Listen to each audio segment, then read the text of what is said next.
Hello and welcome dear students to Mathsville channel. I am M.K. Srivastav. You are watching a part of class 10th mathematics. दो चरों के रैखिक समीकरण का दूसरा पार्ट आज हम लोग शुरू करने जा रहे हैं। पिछले पार्ट में यानी कि पार्ट नंबर 1 में हम लोगों ने दो रेखाओं के बारे में स्टडी किया। हम लोगों ने दो समीकरणों के बारे में स्टडी किया, यानी कि दो चर के रैखिक समीकरण युग्म के बारे में हम लोगों ने पढ़ा। हमने देखा कि जो दो चरों का रैखिक समीकरण होता है वो एक रेखा को प्रदर्शित करता है। अगर दो समीकरण हैं तो वो दो रेखाओं को प्रदर्शित करते हैं, यानी कि दो समीकरण रेखा युग्म को प्रदर्शित करते हैं। और हमने स्टडी किया कि दो चरों के रैखिक समीकरण का जो व्यापक रूप होता है वो a1x plus b1y plus c1 equal to 0 और a2x plus b2y plus c2 equal to 0 होता है। फिर हमने देखा कि अगर a1 upon a2 is not equal to b1 upon b2, तब हम कहते हैं कि दोनों समीकरण एक अद्वितीय हल रखते हैं। फिर उसके बाद दूसरी कंडीशन हम लोगों ने पढ़ा कि a1 upon a2 equal to b1 upon b2 और equal to c1 upon c2, तब समीकरण निकाय अनंता अनेक हल रखते हैं। और अगर a1 upon a2 equal to b1 upon b2 is not equal to c1 upon c2, तब हम कहते हैं कि दोनों समीकरण निकाय कोई भी हल नहीं रखते हैं, यानी कि दोनों रेखाएं हमेशा एक दूसरे के समांतर होती हैं, कभी प्रतिच्छेद नहीं करती हैं। तो इन बातों को हम लोगों ने लास्ट पार्ट में सीख लिया था। आज हमें उनका इस्तेमाल करना है, उनका यूज़ करके हमें कुछ क्वेश्चंस को सॉल्व करना है। हमें देखना है कि हम उन बातों का इस्तेमाल किसी क्वेश्चन में कैसे करते हैं। तो आइए देखते हैं इन पर बेस्ड एक छोटी सी प्रॉब्लम। क्लास 10th के दो चरों के रैखिक समीकरण का ये पहला क्वेश्चन है। क्वेश्चन कहता है कि अनुपातों a1 upon a2, b1 upon b2 और c1 अपान c2 की तुलना करके निम्न समीकरण युग्म द्वारा निरूपित रेखाएं एक बिंदु पर प्रतिच्छेद करती हैं या समांतर हैं या संपाती हैं, हमें ये बताना है। हमें इस समीकरण को देख करके इस समीकरण से हम कुछ कैलकुलेशन करेंगे, यानी कि ये तो कंडीशन यहाँ पर दे रखा है कि आप निकालिए, क्या निकालिए, a1 upon a2, b1 upon b2 और c1 अपान c2। इसको निकालिए, निकाल करके चेक करके बताइए कि ये जो समीकरण निकाय युग्म है वो इन दिए गए कंडीशंस में से कि एक बिंदु पर प्रतिच्छेद करती हैं या समांतर हैं या संपाती हैं, इस कंडीशन में से कौन सी कंडीशन को सेटिस्फाइड करती हैं ये हमको बताना है। तो ये इक्वेशन हमको दी गई है कि 5x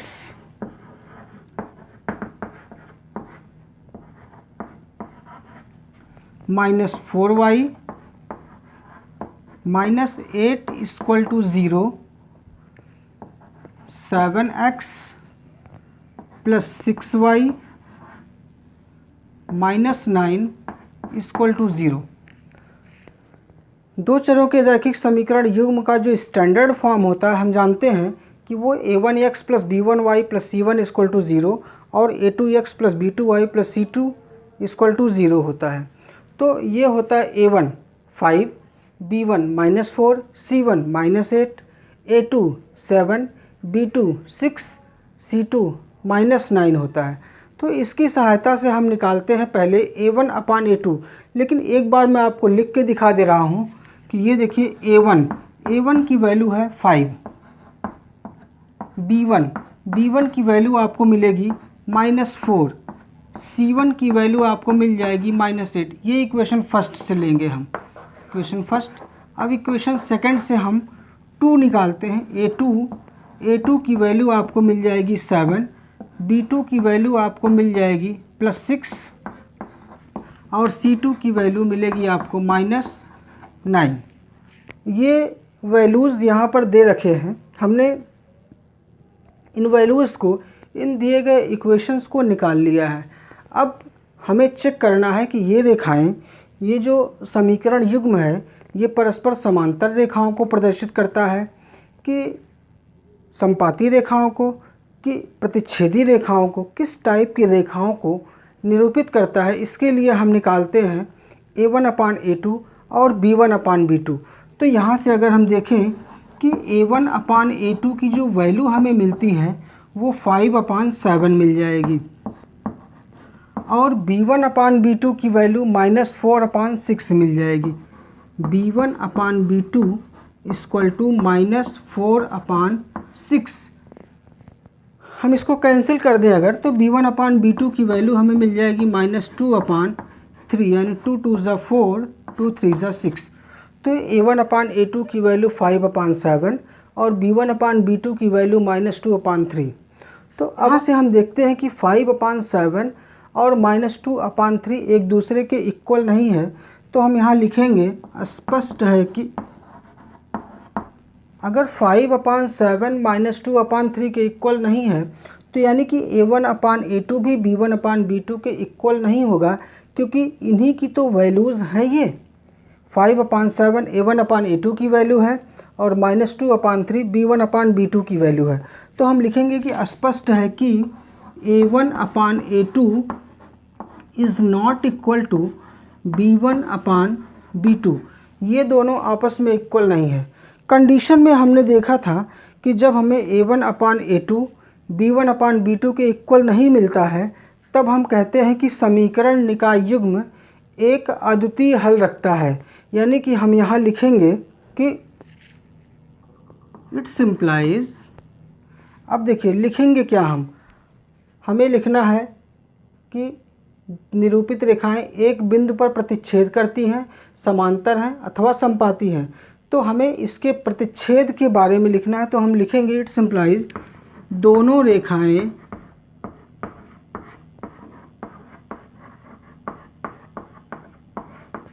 एक बिंदु पर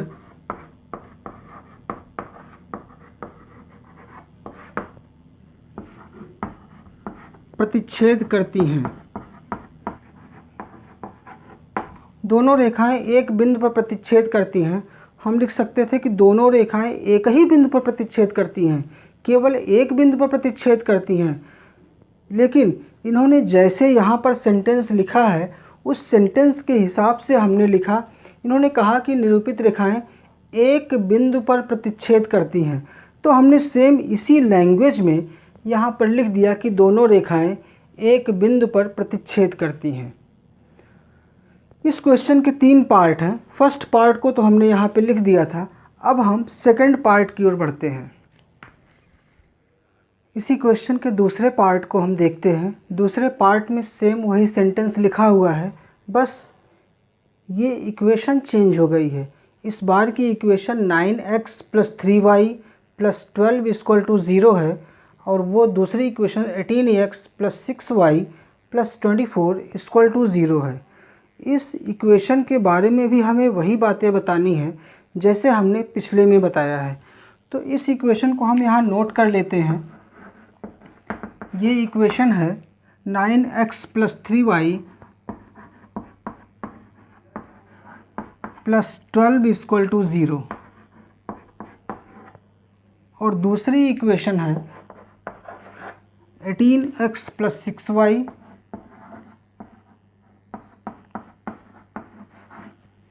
+ 24 = 0। अगर हम यहाँ से भी नोट करना चाहें तो A1 की वैल्यू हमें मिलती है 9, B1 की वैल्यू मिलेगी +3 और C1 की वैल्यू मिल जाएगी +12। इसी तरीके से अगर हम A2 की वैल्यू देखें तो A2, B2, C2, A2 = 18, B2 = 6 और C2 = 24। ये हमें मिल जाएगा। यहाँ से भी हम वही बात निकालेंगे कि A1/A2 क्या होगा और B1/B2 क्या होगा। तो यहाँ से अगर हम देखें तो A1/A2 की जो वैल्यू हमें मिलेगी वो मिलेगी 9/18 और इसको जब हम सॉल्व कर देंगे तो 9 × 1 = 9, 9 × 2 = 18, यानी कि A1/A2 की वैल्यू हमें मिल जाएगी 1/2। फिर निकालेंगे हम B1/B2। B1/B2 को अगर हम देखें तो 3/6 होगा, 3/6। इसको सॉल्व कर देंगे, 3 1 ज़ा 3, 3 2 ज़ा 6, यानी कि 1/2 हमको मिल जाएगा। हमने देखा कि A1/A2 की वैल्यू 1/2 आ गई और B1/B2 की वैल्यू भी 1/2 आ गई, यानी कि दोनों वैल्यूज़ आपस में इक्वल हो गई। जब दोनों वैल्यूज़ आपस में इक्वल हो जाती हैं तब हम C1/C2 को फाइंड करते हैं। तो अब हम निकालेंगे C1/C2। C1/C2 की वैल्यू को अगर हम देखें तो 12/24, 12/24, यानी कि ये हमें मिलेगा 12 1 ज़ा 12, 12 2 ज़ा 24, यानी 1/2। तो हमें मिला कि A1/A2 की वैल्यू 1/2, B1/B2 की वैल्यू 1/2 और C1/C2 की वैल्यू 1/2, यानी कि तीनों वैल्यूज़ आपस में इक्वल हैं। इसका मतलब ये हुआ कि A1/A2 equal to B1/B2 equal to C1/C2। तो हम यहाँ से लिखेंगे कि स्पष्ट है कि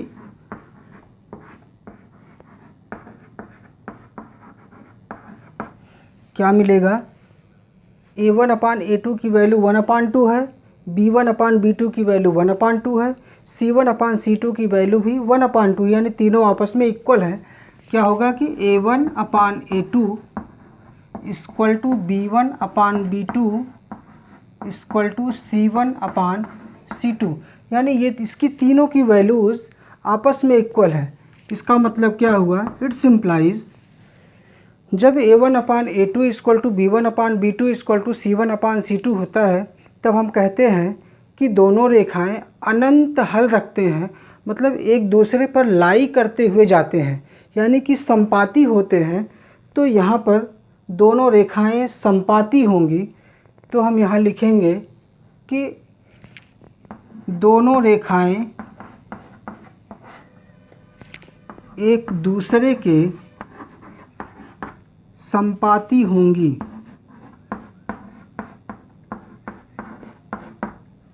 इट्स इम्प्लाइज दोनों रेखाएं एक दूसरे के संपाती होंगी।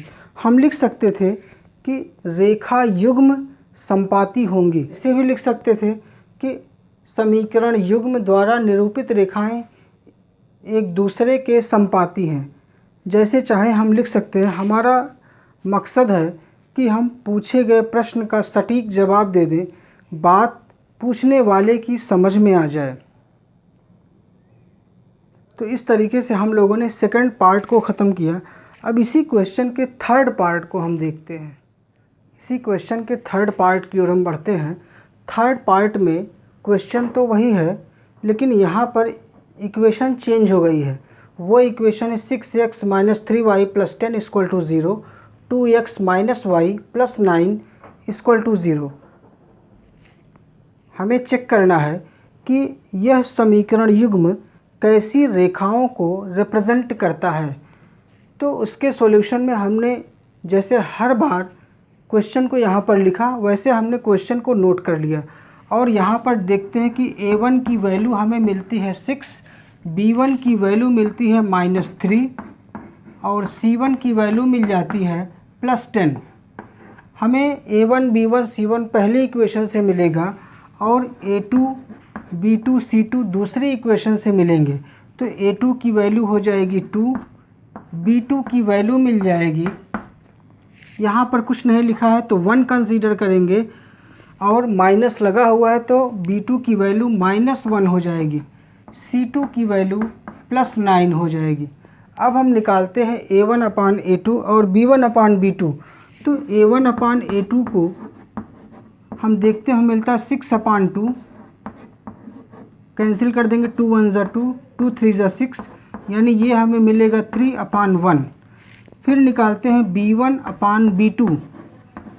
B1/B2 हमें मिलता है -3/-1, -3/-1, माइनस से माइनस कैंसिल हो जाएगा, तो ये मिलेगा 3/1। तो B1/B2 की वैल्यू 3/1 आ गई। हम ये देखते हैं कि ये 3/1 इस 3/1 के इक्वल है। इसका मतलब ये हुआ कि A1/A2 की वैल्यू B1/B2 की वैल्यू के इक्वल हो जाती है। तो जब A1/A2 और B1/B2 की वैल्यूज़ आपस में इक्वल हो जाती हैं तब हम निकालते हैं C1/C2। तो देखिए C1/C2 क्या होता है। C1/C2 इक्वल टू, वैल्यूज़ को रखिए 10/9, 10/9। तो ये हो गई C1/C2 की वैल्यू, ये किसी से कटेगा नहीं। अब हम यहाँ से देखते हैं कि A1/A2 की वैल्यू तो 3/1 है, B1/B2 की वैल्यू तो 3/1 है, लेकिन C1/C2 की जो वैल्यू 10/9 है वो इन दोनों के इक्वल नहीं है। ये दोनों वैल्यूज़ तो आपस में इक्वल हैं, लेकिन ये उनके इक्वल नहीं है। तो हम यहाँ क्या लिखेंगे कि स्पष्ट है कि A1/A2 equal to B1/B2 is not equal to C1/C2। A1/A2 और B1/B2 तो आपस में इक्वल हैं, लेकिन C1/C2 उनके इक्वल नहीं है, तो हमने उसको इक्वल नहीं का निशान बना दिया। अब इसका क्या मतलब हुआ कि इट्स इम्प्लाइज दोनों रेखाएं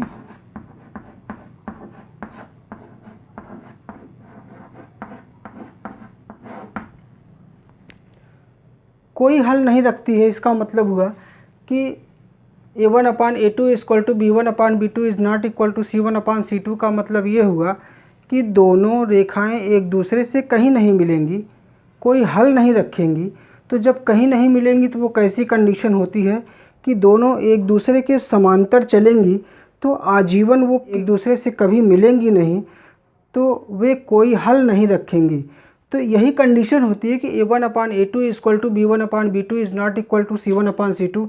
इसका मतलब हुआ कि दोनों समीकरण युग्म कोई हल नहीं रखते हैं, मतलब कि वे दोनों रेखाएं एक दूसरे से कभी नहीं मिलती हैं, मतलब कि वे रेखाएं परस्पर समांतर होती हैं। तो यही बात हम यहाँ लिखेंगे कि दोनों रेखाएं परस्पर समांतर होंगी।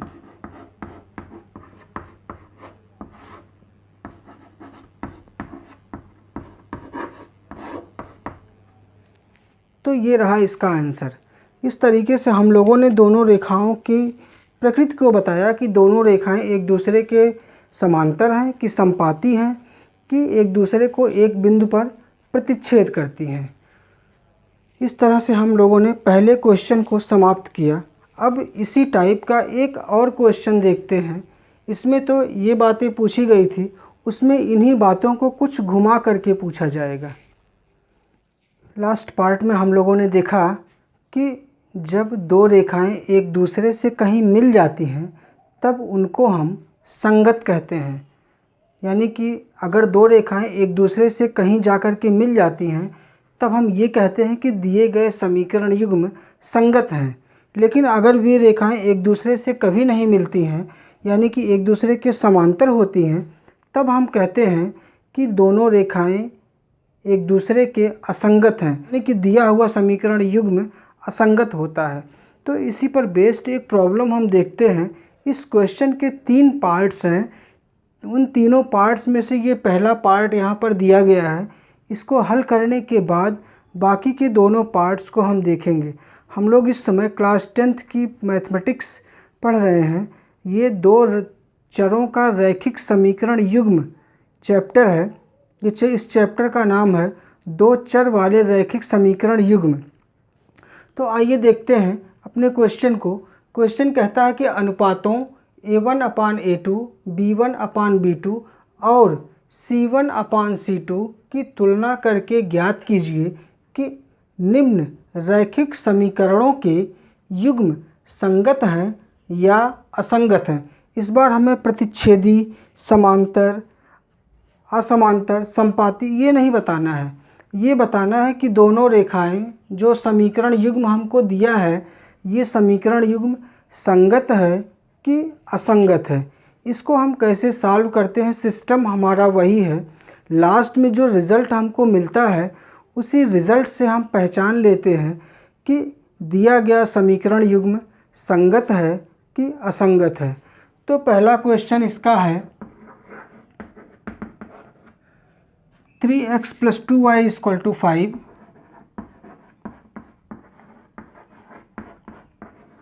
ये इक्वेशन फर्स्ट है।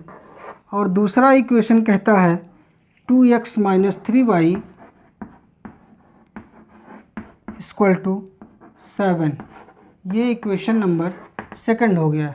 ये linear equation in two variable का जनरल फॉर्म नहीं है, स्टैंडर्ड फॉर्म नहीं है, क्योंकि वो तो होता है a1x plus b1y plus c1 equal to 0 और a2x plus b2y plus c2 equal to 0। यहाँ पर इक्वल टू 0 होता है, जबकि यहाँ पर नंबर दे रखा है। तो हम क्या करते हैं, इक्वल टू 0 बनाते हैं, यानी नंबर्स को लेफ़्ट हैंड साइड में ट्रांसपोज कर लेते हैं। तो यहाँ से हमें मिल जाता है 3x plus 2y minus 5 equal to 0। अब ये इक्वेशन थर्ड हो जाएगी, क्योंकि ज़रा सी भी चेंजिंग होने पर हम इक्वेशन का नाम चेंज कर देते हैं, इसलिए हमने इस इक्वेशन को फर्स्ट से थर्ड बना दिया। और ये इक्वेशन हो जाएगी 2x minus 3y minus 7 equal to 0। ये हो जाएगा इक्वेशन नंबर फोर्थ। आंसर आपका इस इक्वेशन से भी आ जाएगा, लेकिन हम लोग पूरी सिस्टमेटिक ढंग से इसको करना चाहते हैं, इसलिए हमने इसको जनरल फॉर्म में कन्वर्ट कर दिया। अब हमें बताना है कि ये दिया गया जो युग्म है ये संगत है कि असंगत है। इसके लिए भी हम a1/a2 और b1/b2 को फाइंड करते हैं।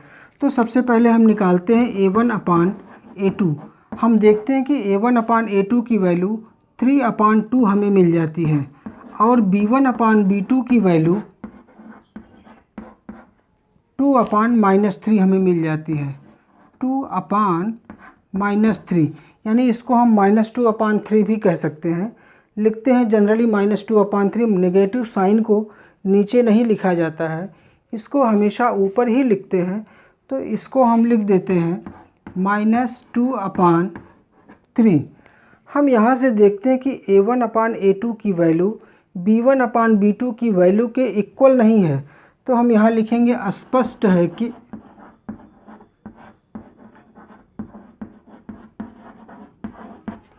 a1/a2 is not equal to b1/b2। अगर ये दोनों वैल्यूज़ आपस में इक्वल नहीं हैं तो हमें c1/c2 निकालने की कोई ज़रूरत नहीं है। डिसीज़न हम यहीं से ले सकते हैं कि अगर a1/a2 is not equal to b1/b2 है तो समीकरण निकाय एक अद्वितीय हल रखता है, यानी कि जो दोनों लाइनें हैं वो लाइनें एक दूसरे को एक बिंदु पर प्रतिच्छेद करती हैं। और हम ये जानते हैं कि जब रेखाएं एक दूसरे से कहीं पर मिल जाती हैं, उनका कहीं संग हो जाता है, तो उस रेखा युग्म को हम संगत कहते हैं, यानी कि ये समीकरण युग्म संगत है। तो हम यहाँ लिखेंगे इट्स इम्प्लाइज दिया गया समीकरण युग्म संगत है।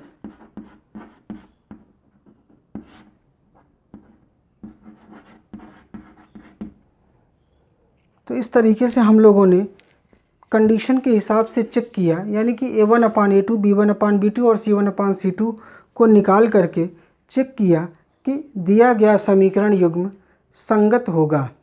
आइए हम अगले पार्ट पे डिस्कस करते हैं और a1/a2, b1/b2 और c1/c2 की सहायता से चेक करके बताते हैं कि वो पार्ट यानी वो समीकरण युग्म संगत होगा कि असंगत होगा। इसी क्वेश्चन के अगले पार्ट को हम देखते हैं। क्वेश्चन का स्टेटमेंट तो यही है, लेकिन इक्वेशन चेंज हो गई है। इस इक्वेशन को हमने यहाँ पर नोट कर लिया है। हमें चेक करके बताना है कि दिया गया समीकरण निकाय संगत है कि असंगत है। हम ये देखते हैं कि ये जो समीकरण निकाय है ये स्टैंडर्ड फॉर्म में नहीं दिया है। a1x plus b1y plus c1 equal to 0 और a2x plus b2y plus c2 equal to 0 के फॉर्म में नहीं दिया है। तो सबसे पहले इसको हम उसी फॉर्म में कन्वर्ट करते हैं। तो ये हमें मिलेगा 3/2x माइनस 5/3y और इस 7 को हम लेफ़्ट साइड में ले लेते हैं, तो -7 इक्वल टू 0 और इस इक्वेशन को हम इक्वेशन थर्ड कह देते हैं। ठीक उसी तरीके से इस इक्वेशन को हम देखें तो ये इक्वेशन हमें मिलता है 9x -10y -14 = 0 और ये हो जाता है इक्वेशन नंबर 4। अब इन दोनों इक्वेशंस की सहायता से हम a1 b1 c1 और a2 b2 c2 को निकालते हैं, जो निकालना हमें अच्छी तरीके से आता है। तो अब हम डायरेक्ट a1/a2 और b1/b2 की वैल्यू निकालते हैं। a1/a2 की वैल्यू अगर हम देखें तो 3/2/9, 3/2 a1 की वैल्यू है, /9 a2 की वैल्यू है। ये मेन लाइन है, यहाँ पर /1 कर देते हैं, 1 का मल्टीप्लाई 3 के साथ हो जाता है, तो ये हो जाएगा 3 × 1/2 × 9। तो ये हमें मिलेगा 3 × 1 = 3, 3 × 3 = 9, ये देगा 1/6। और अब हम निकालते हैं b1/b2। b1/b2 मिलेगा हमें कि b1 की वैल्यू -5/3 b2 की वैल्यू -10, तो ये हमें दे देगा 5 × 1/3 × 10, 5 × 1 = 5, 5 × 2 = 10, ये भी हमें देगा 1/6। तो इस तरीके से हमने देखा कि a1/a2 और b1/b2 की वैल्यू सेम आ जाती है। तो जब इन दोनों की वैल्यूज सेम आ जाती हैं तब हम निकालते हैं c1/c2। तो अब यहाँ से हम निकालते हैं c1/c2। c1/c2 को अगर हम देखें तो ये हो जाएगा -7/14, -7/14 और ये देगा 1/2, माइनस से माइनस कैंसिल होगा, 7 × 1 = 7, 7 × 2 = 14। तो ये c1/c2 की वैल्यू हमको मिल जाएगी 1/2। तो हमें यहाँ से क्या मिला कि a1/a2 की वैल्यू b1/b2 की वैल्यू के तो इक्वल है, लेकिन c1/c2 की वैल्यू उसके इक्वल नहीं है। तो हम यहाँ लिखेंगे स्पष्ट है कि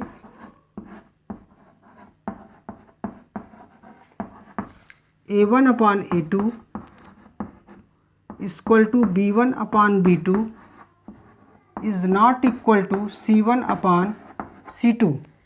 तो इससे हमें क्या रिज़ल्ट मिलता है कि a1/a2 b1/b2 के इक्वल है, लेकिन c1/c2 के इक्वल नहीं है। तो इसका मतलब क्या होता है कि समीकरण निकाय कोई भी हल नहीं रखता है। अगर वो कोई हल नहीं रखेगा तो मतलब ये है कि दोनों लाइन एक दूसरे से कभी नहीं मिलेंगे। जब दोनों लाइन एक दूसरे से कभी नहीं मिलेंगे यानी उनका संग नहीं होगा, तो जब उनका संग नहीं होगा तो वो असंगत हो जाएंगे। इट सिंप्लाइज समीकरण निकाय असंगत होगा। यही हमें बताना था कि समीकरण निकाय संगत होगा कि असंगत होगा। अगर a1/a2 = b1/b2 is not equal to c1/c2 है तो समीकरण निकाय असंगत होता है। आप चाहे इसको समझ लीजिए चाहे रट लीजिए कि जब दोनों रेखाएं एक दूसरे से कभी नहीं मिलेंगी तो मतलब उनका संग कभी होगा ही नहीं। जो संगत में नहीं होगा वो असंगत होता है। इसी तरीके से इसके हम थर्ड पार्ट को देखते हैं। थर्ड पार्ट में भी स्टेटमेंट वही है, सिर्फ ये इक्वेशन चेंज हो गई है। तो इस इक्वेशन को पहले हम यहाँ नोट कर लेते हैं। इक्वेशन है कि 5x - 3y - 11 = 0। हमने डायरेक्ट यहाँ से इसको स्टैंडर्ड फॉर्म में कन्वर्ट कर लिया और ये बन जाता है इक्वेशन फर्स्ट। और यहाँ से -10x + 6y -+22 = 0, ये बन जाएगा इक्वेशन सेकंड। इस इक्वेशन से हम निकालेंगे a1/a2 b1/b2। तो a1/a2 की वैल्यू यहाँ से हम देखें तो हमें मिलता है 5/-10 और ये हमें देगा -1/2। b1/b2 की वैल्यू यहाँ से अगर हम निकालें तो हमें मिलता है -3/6 और ये भी हमें देगा -1/2। यानी a1/a2 की वैल्यू भी -1/2, b1/b2 की वैल्यू भी -1/2 हमको मिल गई। इसका मतलब हुआ कि ये दोनों वैल्यूज़ आपस में इक्वल हैं। तब हम निकालते हैं c1/c2। तो c1/c2 की वैल्यू -11/22। हमने देखा कि ये वैल्यू भी -1/2 आ जाती है। तो इसका मतलब क्या हुआ कि स्पष्ट है कि A1/A2 equal to B1/B2 equal to C1/C2। तीनों वैल्यूज़ आपस में इक्वल हो जाती हैं, और जब तीनों वैल्यूज़ आपस में इक्वल हो जाती हैं तो हम कहते हैं कि इस निकाय के अनंतः अनेक हल होते हैं। मतलब कि वो रेखाएं एक दूसरे से अनंत जगहों पर कोइंसाइड करती हैं, मिल जाती हैं, यानी उनका संगत हो जाता है। तो ये समीकरण निकाय संगत हो जाएगा। इट्स इम्प्लाइज समीकरण निकाय संगत होगा। तो इस तरीके से हम लोगों ने इस पार्ट को ख़त्म किया। हमने निकाला कि रेखाएं कब एक दूसरे को प्रतिच्छेद करती हैं, इस पर बेस्ड क्वेश्चन को देखा। समांतर होती हैं, संगत होती हैं, असंगत होती हैं। इस टाइप के हमने कई क्वेश्चंस को सॉल्व किया। वीडियोस को आप इत्मीनान से देखिए। क्लास 10th के लिए ये बहुत ही इम्पॉर्टेंट वीडियो है। बड़े अच्छे ढंग से आपको इसमें अपनी बात को बताई गई है। आपको समझाने के लिए बहुत अच्छे सिस्टम को इस्तेमाल किया गया है। तो आप इस वीडियोस को देखें, अपने फ्रेंड्स में ज़्यादा से ज़्यादा शेयर करें, वीडियोस को लाइक करें, चैनल को सब्सक्राइब करें। Thanks for watching this video.